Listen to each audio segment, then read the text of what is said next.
Hello there again, Bernie Miklasz with you with another Bernie Miklasz Show here on the YouTube channel. Please subscribe. Let everyone know they should subscribe. As I like to say, it's free of charge.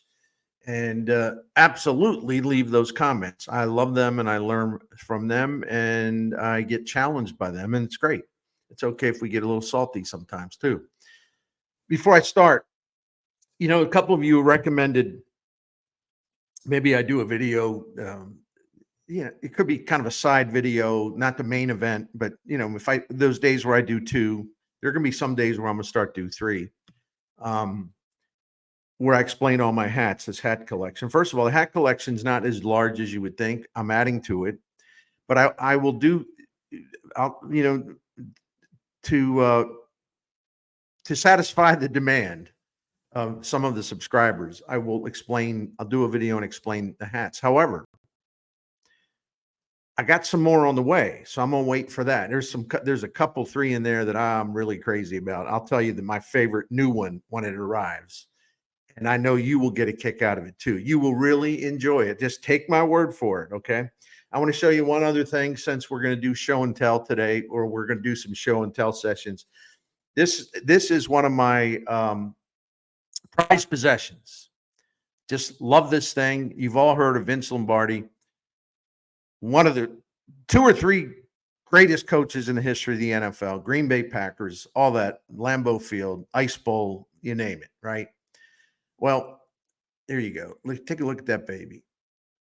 That's a Vince Lombardi autograph, and there's a great story behind it that I will share sometime.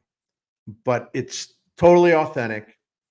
There's no this wasn't obtained from an autograph collector or anything like that. It was actually an elderly couple in St. Louis sent it to me because I had written a column about Vince Lombardi when the Packers returned to the Super Bowl and won it with Brett Favre and Mike Holmgren as the coach. I had written a long tribute to Vince Lombardi during Super Bowl week. And this elderly couple in St. Louis, bless their hearts, they sent me that in the mail with a story. And they said, listen, when we were living in Florida, we were friends with Vince Lombardi's widow, Marie Lombardi. And through the years, Vince had just signed all these autographs on index cards because they were easier to just hand out to people. What am I doing here? Being an idiot as usual. Please help me. Somebody please help me. She said, because the elderly couple explained that this is ridiculous. I can't get this thing held up right. Oh, my goodness. The elderly couple explained that they became friends because they lived in the same condo complex in Miami. They became friends with Vince Lombardi's widow, Marie. And Marie, because they were asking him questions about the great coach Lombardi, and Marie said, oh, I still have many of these index card autographs because Vince signed them because there was such a demand. He'd keep a bunch of them in his coat pocket at all times. And then when someone would ask him, he wasn't trying to be rude. I mean, these were things he signed. He would just hand them one of those. And that makes sense if you think about it. And I'm sure along the way, Vince personalized some of them. But anyway, it's one of the sweetest things ever that anyone has ever done for me during the course of my job. This elderly couple in St. Louis County just mailed this to me, told me that story. And they said, you wrote such a lovely piece on Vince Lombardi during the Super Bowl that we really believe you should have this because we know that you will treasure this.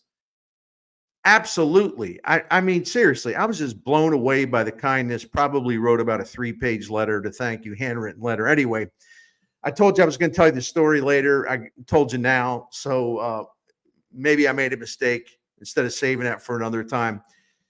Here's what I want to talk about today. And again, I'm a bad host here on my own show because I should have said in the beginning, all right, here's what I'm going to talk about today. The Cardinals have been through this before. See, I should have said that at the top. But first, I want to show you this Vince Lombardi autograph. Anyway, but the Cardinals have been through this before. Well, what do we mean by this before? Where all of a sudden they weren't all that hot. and they went through a phase where they weren't all that hot. Now, just a reminder, not counting the COVID season of 2020, in the last 8 full seasons, the Cardinals have missed the playoffs 5 times. So they are in a rut based on their established standards. But this isn't anything new. And let me just say this in advance. I'm going to play some defense in advance because I'll be accused of, saying the fans are spoiled. No, not at all. Not at all. I don't know how old everyone is that subscribes to the channel and leaves comments. So I can't assume that a big part of the audience here on YouTube, or just general Cardinals fans, audiences in whatever media platform, I'm not sure that, who was old enough to comprehend how great they were, but also remembers a slide that they went on. And I think that slide, that skid, by their standards, I actually think that's kind of been forgotten or at least overlooked. And let me explain what I'm talking about here. And I got to go through some notes, and I got good info, but please, Lord, help me be organized. The Cardinals from 2000 through 2006, they led the National League in wins, regular season. They led the National League in postseason wins. They won 2 NL pennants. They won the World Series in 2006. They reached the postseason 6 out of 7 times, and they competed in 5 National League Championship Series. I mean, that was one heck of a run. I won't read you the stats, but they just did really, really well, like in every area. I don't know about base running or anything like that, but I'm talking about, hitting and pitching. But here's the part that I think has been overlooked a little bit. From after they won the World Series in 2006, from 2007 through 2010, the Cardinals missed the playoffs 3 out of 4 years. In 2007, the follow-up to their World Series campaign, they had a losing record. They finished 3rd in the division. In 2008, they had a respectable season. They won 86 games, but it wasn't good enough to get to the playoffs, and they finished 4th in the division. And yeah, it was more difficult to win the playoffs then. So I should have said that. I know that, but I know I need to say it, or you would call me out on it, which is good. I need that too. In 2009, the Cardinals had a really good year. They won 91 games, but they lost to the Dodgers in the division series. I think they got swept. I shouldn't know. I was there for all 3 games. In 2010, again, they weren't awful, but they didn't make the playoffs, and they finished 2nd in the division with 86 wins. A couple of those teams might have made it in today's format, right? Where there's 3 wild cards in each league. So I know all that, but all we can do is evaluate that team based on the format that was in place at the time. That's all you can do. And there was some real slippage from the 2000 through 2006 run in the National League, 2007 through 10. They were 7th in runs, middle of the pack. They were 8th in slugging, 8th in homers. Their pitching wasn't bad, but it wasn't as great as it was during the run. They were 6th in ERA. They were 8th in quality starts. Their bullpen, if you go by fielding independent ERA, which is actually a better measure than standard ERA, Cardinals bullpen from 2007 through 2010 was actually 13th out of 15, actually 16 teams back then, before the Astros moved to the American League. So they were 13th out of 16 teams in fielding independent ERA, the Cardinals relievers. So what happened exactly? A lot happened. And listen, I'm pretty sure I got all these names. I went over through all the different lists and double checked and all that. But let's focus on the 2004, 2005, and 2006 Cardinals, okay? that team was ridiculously good. They won 105 games in 2004. They won 100 games in 2005. And even though the 2006 team wasn't at that level in the regular season, they won only 83 games, same as the 24 Cardinals. They were just outstanding. I mean, they were outstanding those 3 years. And they basically, I've always said it was basically the worst team, arguably, that Tony La Russa took to the playoffs, and he took a lot of teams to the playoffs. But they got players healthy at the right time, and they got hot at the right time. As the Mets are showing now, it's all about momentum, and the 2006 Cardinals are a great example of that. Lightning strikes that change everything, that demoralize the opponents and get you cranked up where you think no one can beat us. Well, here's what happened. If you look at, again, we're talking 2004, 2005, 2006, and then the names I'm going to read off, I'm not saying that every one of these players was part of all three teams, but they were a part of at least one teams, in many cases two, and in some cases all three. So what happened? Well, Scott Rowland got in a beef with Tony La Russa, and you recall he got traded, whether it's 2007, 2008. He got traded, I think, before 2008. Could be wrong about that. But the point is, Scott Rowland was no longer a Cardinal after that run. He wasn't a Cardinal for much longer. He also had the shoulder problems. Jim Edmonds was traded after the 2007 season. David Eckstein, who was the shortstop, who was the MVP of the 2006 World Series, he played one more season, and then he was gone. Reggie Sanders left. Larry Walker, a Hall of Famer, left. Edgar Renteria left after 2004. He will be a Cardinals Hall of Famer. He should be already. Ray Lankford, a good role player, more of a bench guy, but a good role player. He left in his second time around with the Cardinals. Ronnie Belliard, who was a really good shortstop, helped him out in 2006. His stats weren't great, but he really helped that team. He was no longer part of the scene. Remember how great Scott Spezio there was for a while? The Cardinals, I don't think, make the playoffs in 2006 without Spezio hitting that huge triple to beat the Brewers on the next to last day of the season. Then I believe Houston lost that later that night, and the Cardinals were able to wrap it up. That was a huge, huge triple. I think the Cardinals were losing at the time. But Spezio was a really good guy off the bench. Well, he flamed out. Got sort of lapsed back into some of his personal issues. He didn't last much longer in the Cardinals uniform. It was kind of ugly. You look at the pitching staff. Matt Morris was part of those two of those three teams. Cardinals Hall of Famer. He left, signed as a free agent by the Pirates. Woody Williams, money pitcher. He left. Rick Ankiel tried to come back from his the loss of control and all that, but he sort of he couldn't make it all the way back. And then he had an elbow surgery and all this other stuff. So Ankiel was no longer part of the mix. Remember, the Cardinals had two really good lefty relievers, Ray Klein and Steve Klein and Ray King. They were no longer part of the scene after 2006, maybe for a little while. Like I said, some of these things were gradual, but I'm just telling you that great 2004 through 2006 run, there were a lot of players who were part of that team those teams in some way, who were no longer. All of a sudden, you look around, they're not there, right?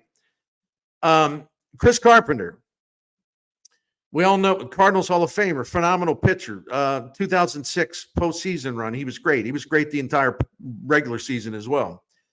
You'll remember in the first start of the 2007 season, the Mets were at Busch Stadium. The first start, he blew out his elbow. He didn't pitch the rest of the year. And in 2008, he only pitched 15 innings as he rehabbed from Tommy John surgery. So they basically didn't have Chris Carpenter for 2 full seasons. I mean, it's not technically full seasons, but I think we can all agree, 15 innings over 2 years. Yeah, you missed 2 full seasons. Mark Mulder, who people forget actually was a pretty good pitcher in St. Louis before he got hurt. He won 44 games, 2004, 5, 6, but he blew his shoulder out and he was never the same. He disappeared from the face of the earth. Jeff Weaver, star of the late season and 2006 postseason Cardinals. He signed with Seattle after the World Series. That was his mistake. The Cardinals were doing some things like gambling on Sidney Ponson in the aftermath of all this. That didn't work. There was a tragedy. Josh Hancock, who was a pretty good middle reliever for that World Series team, tragically died while intoxicated early in the 2007 season. Then you had one thing too, this kind of bridges it a little bit. If you remember, Jason Isringhausen had to shut it down in 2006 because his hip was so bad and it required surgery after the season. He couldn't pitch. He turned it over to Adam Wainwright for the postseason, and Adam Wainwright, as they say, the rest is history. And then Izzy returned in 2007. He wasn't the same. He wasn't bad, but he wasn't the same. And the Cardinals bullpen over the next 3 seasons really took a dive. It just wasn't the same because they lost some other good young relievers from that group that won the World Series, like Tyler Johnson and Josh Kinney. They were never the same. Wainwright moved to the rotation, and it took him a little while to get going as a starter. Not that he was ever awful. So the bullpen, because of the Izzy injury and, injuries to other relievers, that bullpen suddenly went from being outstanding to being kind of mediocre. If you look at like some of the starting pitchers they had to turn to during that time, man, some of these names are going to make you either laugh or cry. So if we're talking about now, we're moving into 2007 through 2010 after they lost all those players, right?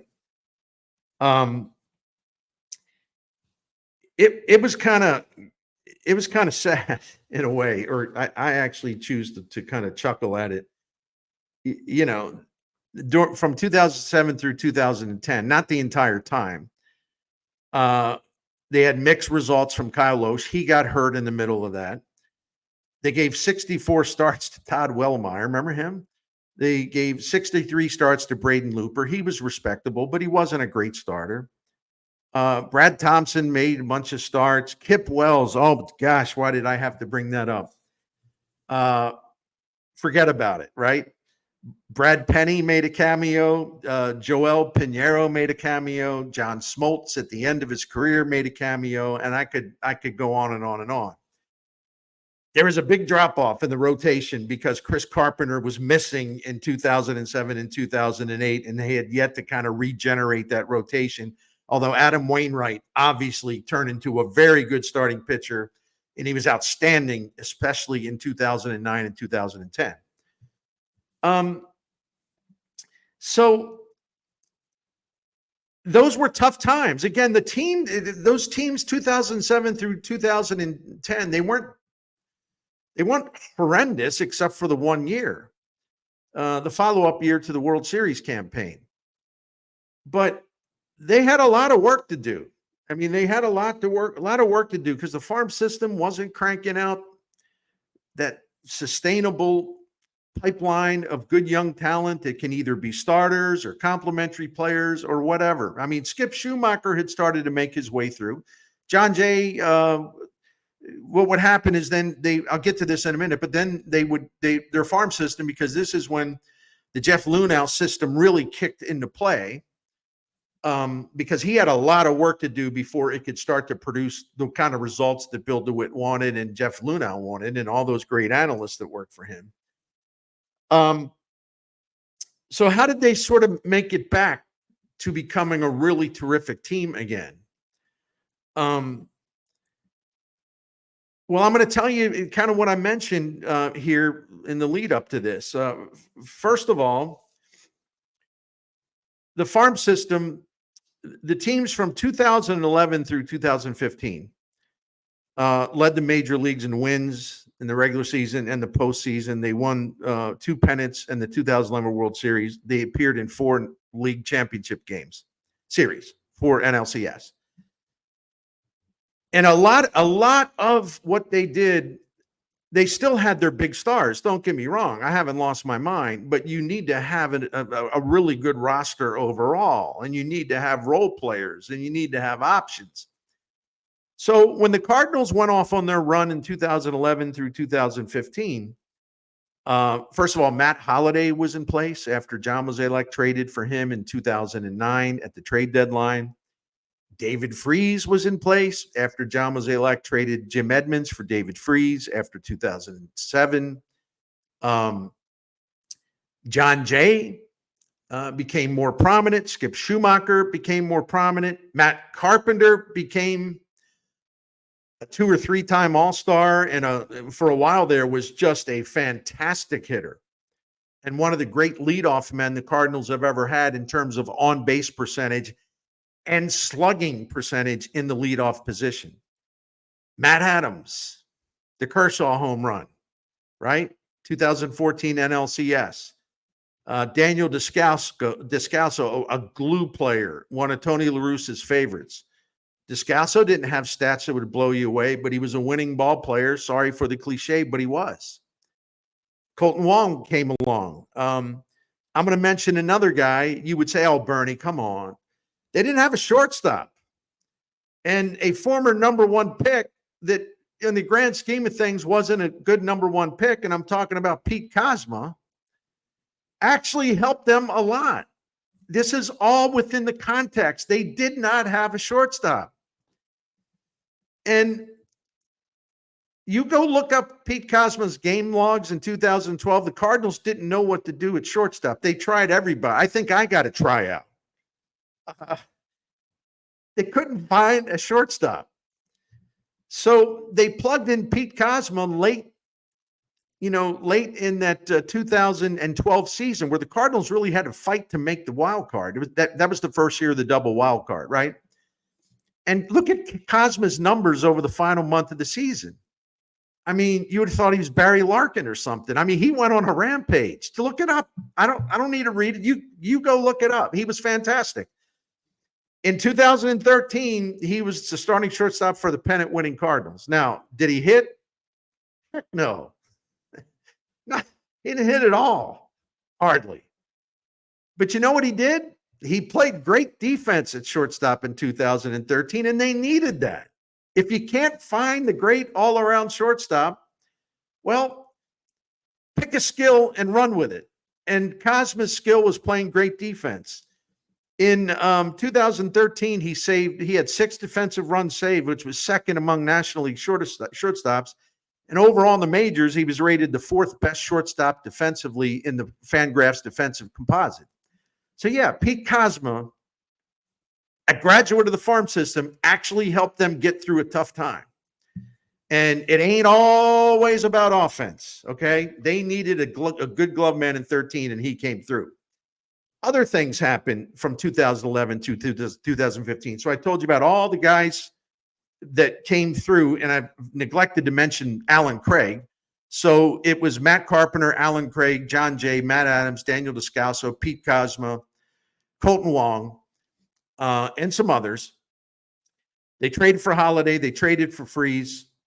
And then the farm system was cranking out pitchers. This was the beauty of the legacy of the Jeff Luhnow era. He left to go become the Houston general manager for 2011, but he left behind some real good things in that minor league system. So between 2011 and 2015, and once again, I'm not saying these guys were all there for the entire time.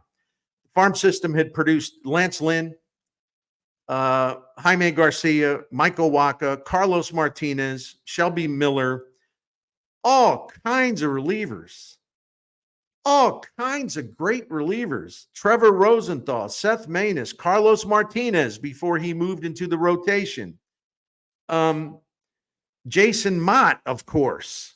Kevin Segrist, Joe Kelly for a while. I think Mitchell Boggs did a good job for a while. So you had all these farm system guys becoming a big part of their rotation during that time they went off on a wonderful, wonderful stretch, 2011 through 2015. Carpenter came back from injuries and all that, and he was actually good before 2011. I mean, him and Wainwright, one of those years was 2009. Either one of them was capable of winning the Cy Young, and I think they split the vote, and Tim Lincecum got it because people were disagreeing about who was more essential, Wainwright or Carpenter. So Carpenter had made it back by then, right? But he was phenomenal in 2011. I do not need to go into the history of that. All I got to say is Carpenter versus Roy Halladay. Okay. John Mozeliak made a good trade in 2014 at the deadline. He offloaded Alan Craig's terrible contract, and he agreed to part with Joe Kelly. And he got John Lackey, and John Lackey was just the fire and brimstone they needed because that 2014 team was dull, man. Lackey helped wake him up. I'll never remember getting a text message from a Cardinals pitcher after I praised Lackey. He says, "No, but well, people in here, he makes us uncomfortable. I don't think you understand." And I texted the gentleman back and I said, "That was the point of getting him. Y'all needed to be made uncomfortable. Little too cozy in the old clubhouse. You needed someone who's going to come in and disturb the peace a little bit." And that's what John Lackey did. And that's what John Mozeliak knew his team needed. And then Lackey was tremendous in 2015 when the Cardinals won 100 games. The Cardinals lose Pujols before the 2012 season. They lost Russa and Dave Duncan before the 2012 season. I think Mike Matheny was a good manager in 2012. I think he got progressively worse. It began in the 2013 World Series where he's like, "No, I'm not pitching around David Ortiz. No, real men don't do that. We're going to challenge him." How'd that work out? And then he started finally walking him, pitching around him like it was too late. And then we had the 2014 debacle in the National League Championship Series where he's got Trevor Rosenthal sitting in the bullpen. The Cardinals season is in the line. They lost 3 straight games. Rosenthal never appeared in a game. It ended with Michael Wacha, and I'm going to exaggerate for effect. Michael Wacha, who hadn't pitched in like 2.5 months, hardly, served up the 3-run homer to Ishikawa. And I asked Matheny after the game. He didn't like this. I said, "Well, Mike, Trevor Rosenthal, you didn't use him. He had a phenomenal season. You didn't use him in the final 3 games. You lost the final 3 games, all in San Francisco. Why didn't you bring him in?" He said, "Oh," and he said, "Well, you talking about tonight?" I said, "Yeah, you can start with tonight." He says, "Oh, no. You never, he looked at me like I was the biggest idiot in the world. Maybe I was in some respects, but not in this question. He got beat with a rusty pitcher when he had Trevor Rosenthal ready to go. Okay." He said, "Oh, you don't bring your closer into a tie game on the road." Pardon me if I take a pause here. Maybe you should. If your entire season is on the line and your only other option was Michael Wacha, who hadn't pitched and wasn't effective because he was rusty. You got to win a game to advance. If you use that great closer, maybe there's a way you pull that game out and you advance to the World Series. Well, there would have to be a couple more games, but you get my point. Anyway, I'm telling stories here, so this one's going a little longer, and I apologize. Anyway, so Mo made some good signings. I mean, Beltran came in 2012, 2013 was terrific. They signed him after losing Pujols. They had already gotten Berkman in 2011. They don't win the World Series without Berkman.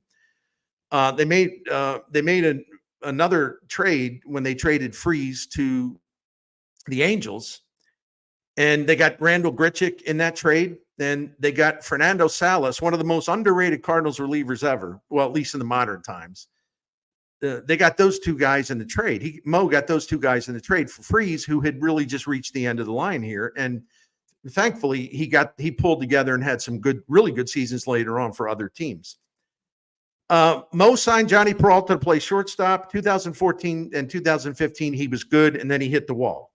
Okay. They gave him a 4-year deal. The first 2 years were really good. They had a heck of a team in 2014 and 15, and he was an all-star in both years. After that, over. Just wasn't very good. Mo also, I mentioned Salas. Mo also made some moves to bring in relievers during that run at any point from 2011 to 2015. Guys like Mark Repchinsky, Octavio Dotel, Pat Neshek, Edwin Mujica. Mujica was an all-star, saved a bunch of games that 1 year, and then got burned out. And I mentioned Lackey and I mentioned Carpenter in 2011. And again, this isn't meant to be the all-encompassing list of every single player, but the point is,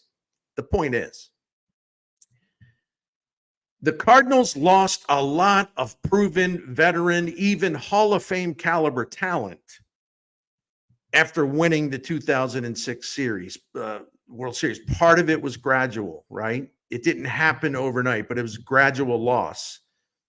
And yeah, they had a guy named Pujols and a guy named Molina, and it helps to have them in place and to kind of regenerate and build around them.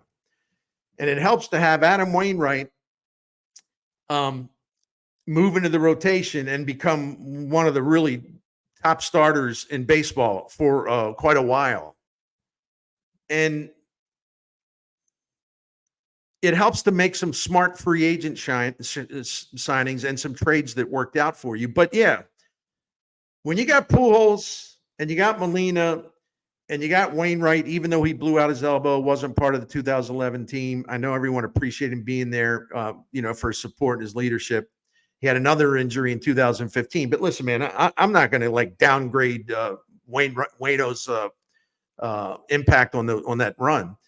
But when you have 3 building blocks like that, it makes it easier. But the point is, all these names, the farm system was kicking out some really good players, kicking them right up the chain to St. Louis. And that's how you built a more complete ball club.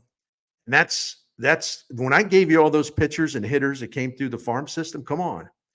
That was outstanding. And they didn't have to reconstruct the team year to year by buying free agent starters. They didn't have to go out and get a whole new bullpen every year and all that stuff. They had a tremendous foundation because of, altogether now, the farm system, the player development system, which was thriving. So here come the Cardinals. They've only made the playoffs 3 times in the last 8 full seasons. And what's one of the things that's missing? Farm system dried up.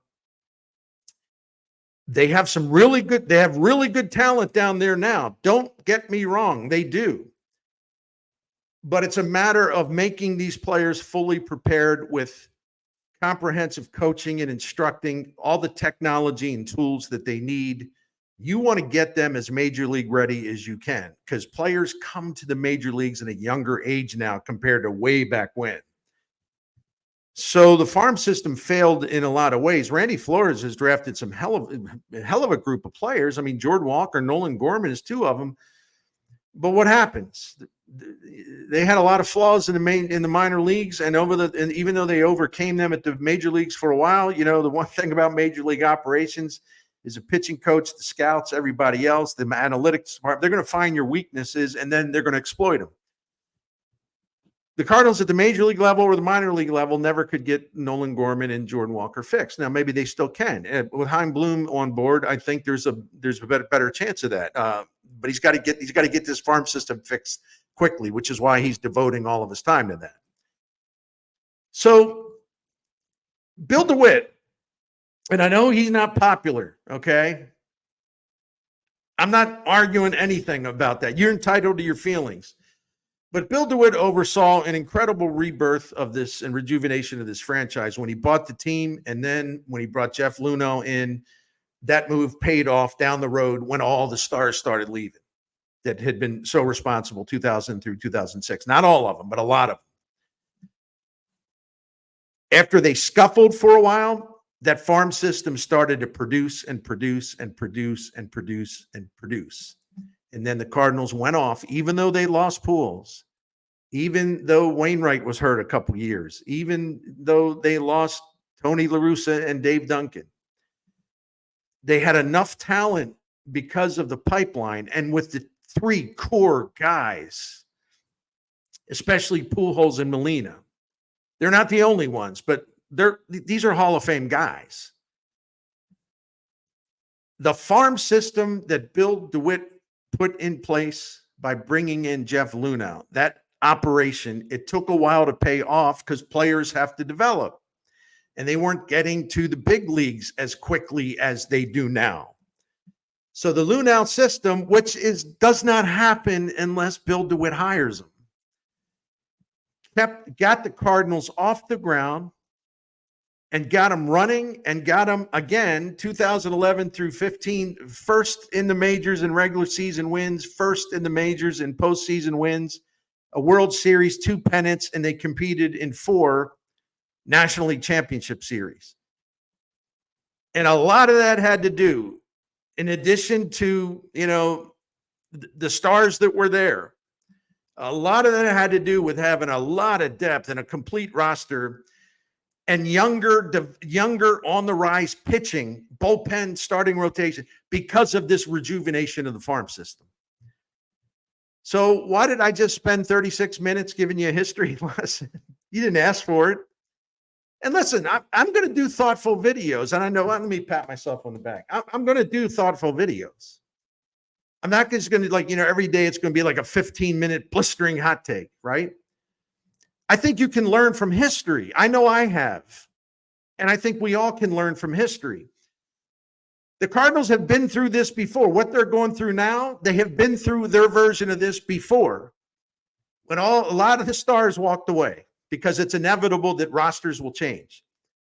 The farm system rejuvenated them then, and now that they're in this spot again, Chaim Bloom's aboard, the new Luhnow, if you will, to give the Cardinals the kind of farm system they need going forward, the player development system they need going forward. To have all these players coming to your club, so you will have a more complete team, more depth, more options, and you don't have to race out every winter. Oh my gosh, where am I going to get 3 starting pitchers? You can't do that every offseason, especially if you're not willing to go top shelf pricing, right? So anyway, I hope you pulled something from this. I hope you stayed with it, because I think this is a heck of a history lesson for me and for you and for anybody that maybe has overlooked the fact that the Cardinals went through this cycle before. I shall shut up now. It's been 37 minutes and 50 seconds. That's enough. But thank you for sticking with it. And we'll be back maybe later today here on The Bernie Show. Thank you.